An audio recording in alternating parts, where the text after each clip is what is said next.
TRS party official social media హ్యాండిల్లో వారి యొక్క సీఎం రేవంత్ రెడ్డి గారి గురించి అనుచిత వ్యాఖ్యలు చేస్తూ ఒక పోస్టర్ క్రియేట్ చేసి ఒక పోస్ట్ పెట్టడం జరిగింది.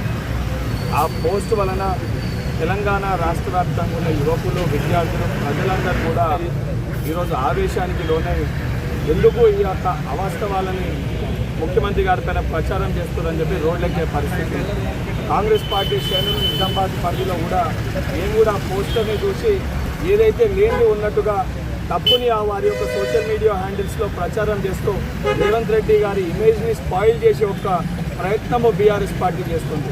దానికి నిరసనగా గతంలో ఇటువంటి అనేక విషయాలు జరిగితే పోలీస్ డిపార్ట్మెంట్కి కంప్లైంట్స్ ఇవ్వడం జరిగింది సైబర్ క్రైమ్లో.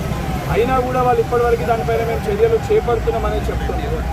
దీనిపైన చర్యలు చేపట్టకపోతే తక్షణమే ఈ పోస్ట్ చేసిన ఎవరైతే కారకులు ఎవరైతే ఉన్నారో అది అఫీషియల్ హ్యాండిల్ కాబట్టి బీఆర్ఎస్ పార్టీ అధ్యక్షుడిని, అదేవిధంగా వారి యొక్క కార్యనిర్వాహక అధ్యక్షులు ఎవరైతే మొత్తం మానిటర్ చేస్తున్నా దాన్ని హ్యాండిల్ ఇన్ఛార్జ్గా ప్రాతినిధ్యం వహిస్తున్న కల్వకుంట్ల తారక రామారావు పైన కేసు నమోదు చేయాలి. దీనిపైన చర్యలు చేపట్టాలి. చర్యలు చేపట్టకపోతే తెలంగాణ రాష్ట్ర వ్యాప్తంగా ఉన్న ప్రజలందరూ కూడా రోడ్లెక్కే పరిస్థితి ఉంటుంది. ఈ యొక్క శాంతి భద్రతలకి భంగం కలిగే ఒక పరిస్థితి కూడా నెలకొనే ఒక పరిస్థితి ఏర్పడుతుంది. కాబట్టి చర్యలు చేపట్టాలని చెప్పి సిపి గారిని కలిసి నేను, నాతో పాటు ఆయుర్బీన్ అందాని గారు, మానాల మోహన్ రెడ్డి గారు, ఏదైతే మాజీ శాసనసభ్యులు ఆరపల్లి మోహన్ గారు, అదేవిధంగా శేఖర్ గౌడ్ గారు, రవిబాబు గారు, కాంగ్రెస్ పార్టీ శ్రేణులు, ఎన్ఎస్యూ, యువజన కాంగ్రెస్, అదేవిధంగా ఇక్కడ నిజామాబాద్ పరిధిలో ఉన్న మా మైనార్టీ సోదరులు, యువకులు అందరం కూడా కలిసి రిక్వెస్ట్ చేయడం జరిగింది. వారు కూడా దీనిపైన ఇమీడియట్గా కేసు బుక్ చేస్తామని చెప్పి చెప్పడం జరిగింది. నేను మీడియా తరఫున కూడా తెలంగాణ రాష్ట్ర వ్యాప్తంగా ఉన్న విద్యార్థులకి, యువకులకి, కాంగ్రెస్ పార్టీ శ్రేణులకు కూడా విజ్ఞప్తి చేస్తున్నా, మనం గవర్నమెంట్లో ఉన్నాము.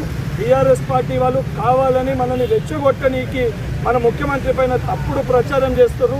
మీరెవరు కూడా మీ యొక్క స్థానాన్ని కోల్పోకండి. మీరెవరు కూడా రోడ్లపైకి వచ్చి ఏదైతే మన ప్రభుత్వానికి ఏదైతే లా అండ్ ఆర్డర్ దెబ్బతినే విధంగా మీరెవరు కూడా చేయకండి అని చెప్పి తెలంగాణ రాష్ట్ర ప్రజలకి, విద్యార్థులకు, యువకులందరూ కూడా మీడియా ద్వారా విజ్ఞప్తి చేస్తున్నారు.